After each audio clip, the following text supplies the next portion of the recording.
The saga continues. It's really become its own soap opera.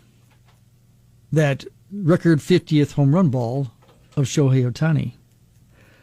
Charlie, Mike, Jonathan, and you on WSTW. It is 6:21.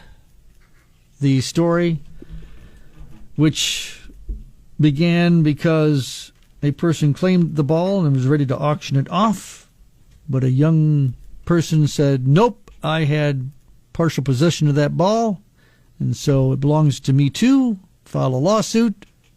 And then a third person stepped up and said, nope, I had part of that ball too, part of it belongs to me, and so there we are. There was one person that had the ball in their hand when security or whoever came and rushed them out of the stands. They had the ball. And employees of, what was the stadium, Dodgers? Oh, they were in Miami. They were in Miami. Yep. Those people, the employees acknowledged that person had the ball, so that person had the ball. That's my take. Oh, if it were only that simple.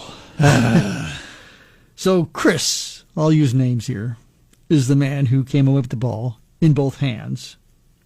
Max was the young man who filed the first lawsuit, said he had the ball ripped out of his hands. We pointed out in the past that he only had one hand on the ball. Couldn't let go of his cell phone with his other hand, so he deserves not to have possession because he couldn't set down his technology. The third man, named Joseph, he's one that came in late. Well, here's your update. It was confirmed yesterday by an attorney who's involved that all parties want the auction to proceed. It had started, but there was question of whether or not it was going to be held up. No, they all say, let it proceed. In fact, there was an evidentiary hearing that was scheduled for October 10th, like in 2 days. That's been canceled. The bidding is currently at $1.5 million. The agreement to allow the auction to proceed was reached partly to assure that potential bidders would not be facing any of their own lawsuit situations, that if they bid and win the ball, they will get the ball. Yeah. So there's no question that somebody's going to get this baseball. The only question is, where does the money go? Now, bids, by the way, are allowed through October 22nd. If anyone's got any inclination of bidding, you still got some time. This is where I don't understand it. So you got the young man, Max. Apparently his lawsuit continues on. The other guy I'm talking about, this Joseph guy who's now involved, actually it says here in his lawsuit he's only seeking about $50,000 in damages, which tells me right there, bogus. Yeah.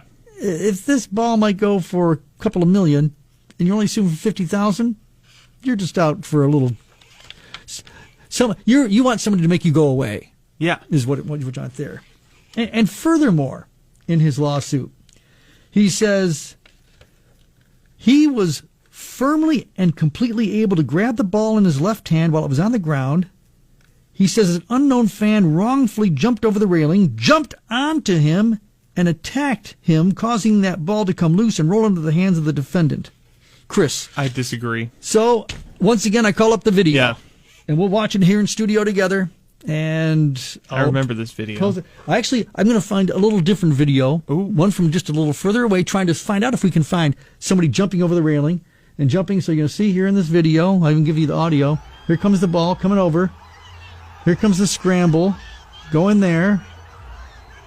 Somebody does kind of go over the railing, but I don't see them jumping on some guy and jarring the ball loose from other videos that we've seen. No, the guy that we're talking about, he was the one that was on the ground, like trying to reach through a chair. Yes, to get it. Yes. Yeah.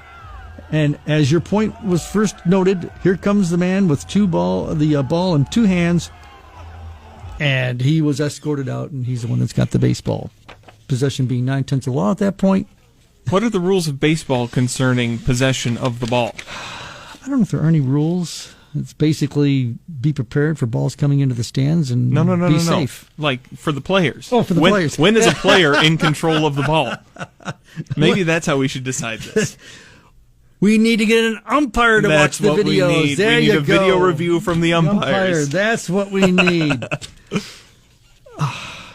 Will there be another twist and turn? Probably. This doesn't say the lawsuits have stopped. It just said that the auction is continuing on. I still say the guy, Chris, who came away with it, it's his. Max, your case is weak again because you only used one hand. And this other guy, if you're only seeking $50,000 in damages, you just want somebody to pay you off. Yep. That's all. You're just looking for a little paycheck to go away.